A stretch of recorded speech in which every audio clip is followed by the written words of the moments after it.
Hey there, I'm Raquel Richards, and this is What Are You Drinking? The pod on alcohol.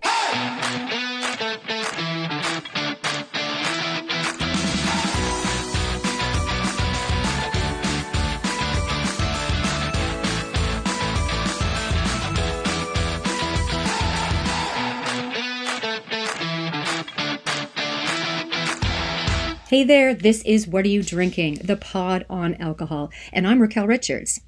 Now, this podcast is for entertainment purposes only.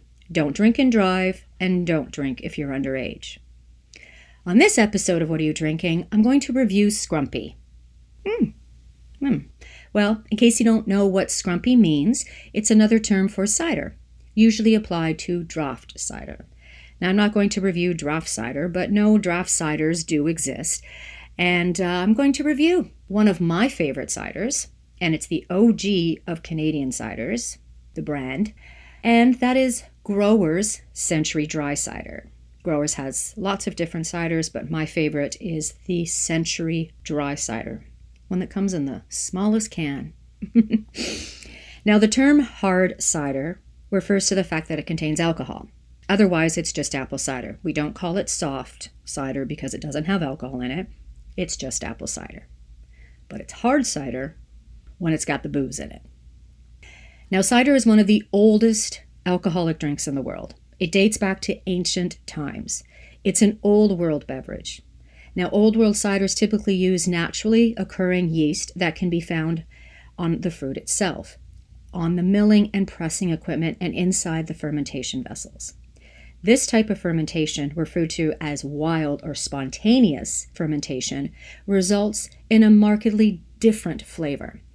A profile cider made with yeast that have been cultured in a laboratory, such as the ciders today. Ciders today are made in labs and aren't really made in the old world way with the milling and pressing equipment and fermentation vessels.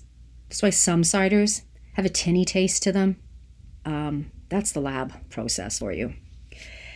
And ciders, made today, we call them New World ciders. And what that means is they usually have an intense apple aroma, and they will typically be medium to sweet to very sweet.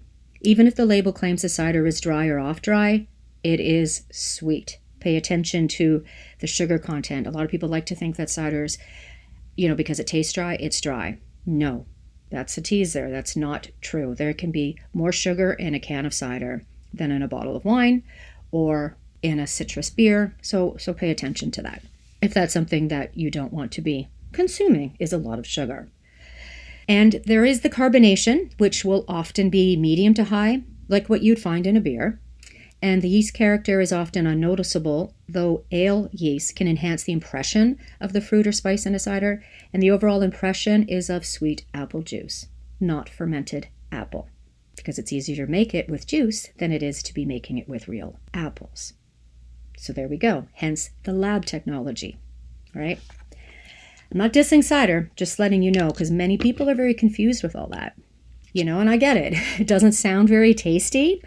But I enjoy my Growers Century Dry Cider more than any other cider I've tried, and I've tried a lot, and I definitely can't drink the sweeter ones at all, the ones that've got the watermelon and peaches and so forth. It's not really my thing. Growers Century Dry Cider is made from fermented apples. It is a dry cider, which means that it is low in residual sugar content and is not as sweet as the other types of ciders. This cider is a little bit more real, shall I say. Now, the Growers brand was founded in British Columbia, Canada, way back in 1920s by the Growers Cider Company, and it has since become one of the most popular cider brands in Canada and most enjoyed, with a higher price, but it is worth them few extra cents. I remember when I was younger, and my first boyfriend really liked it, and he was of legal age. I wasn't, and it was around back then, and he was drinking it, and I was always wondering, what is that? And I tried it, and I thought it tasted awful, but your taste buds change as you grow. They mature. They do. They really do.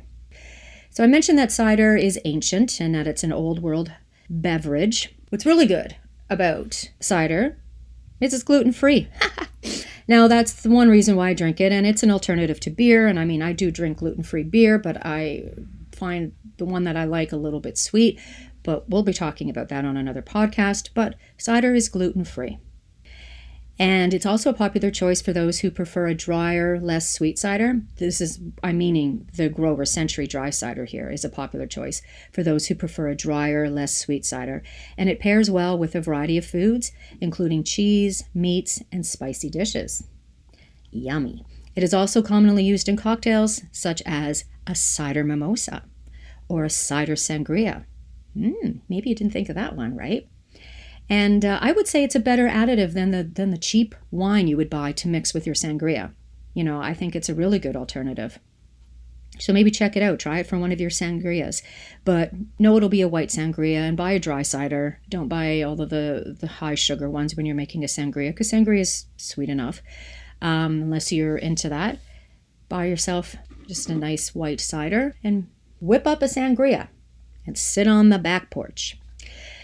So some boozy news about growers here is back in 1922 in the town of, and I'm not even going to know if I'm going to say this correctly, Sannishin, British Columbia, the growers' fruit packers decided they wanted to do something bigger.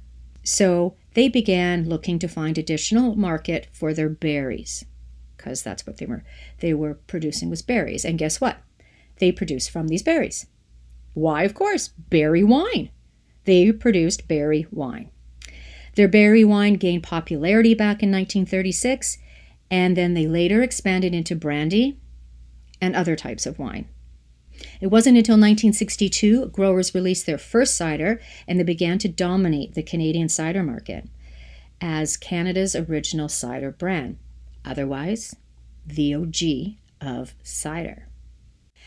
If you're hesitant to try cider, know that some regions, particularly in the UK and Ireland, cider is traditionally served with ice or a splash of lemonade.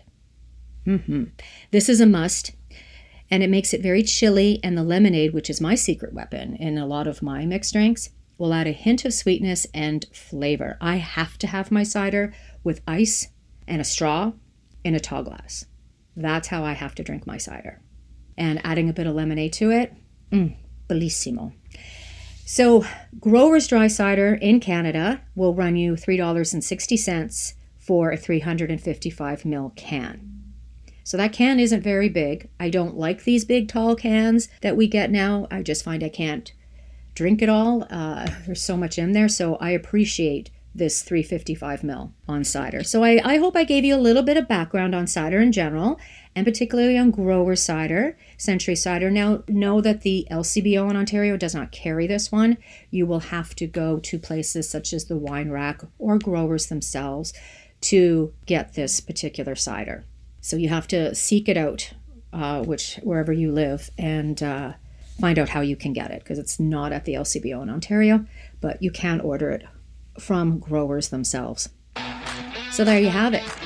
So if you would like another drink, and why not, be sure to visit What Are You Drinking on Twitter, Instagram, Facebook, and YouTube. You can check out for all the links in the bio of the show. And thanks for listening. And until next time, cheers!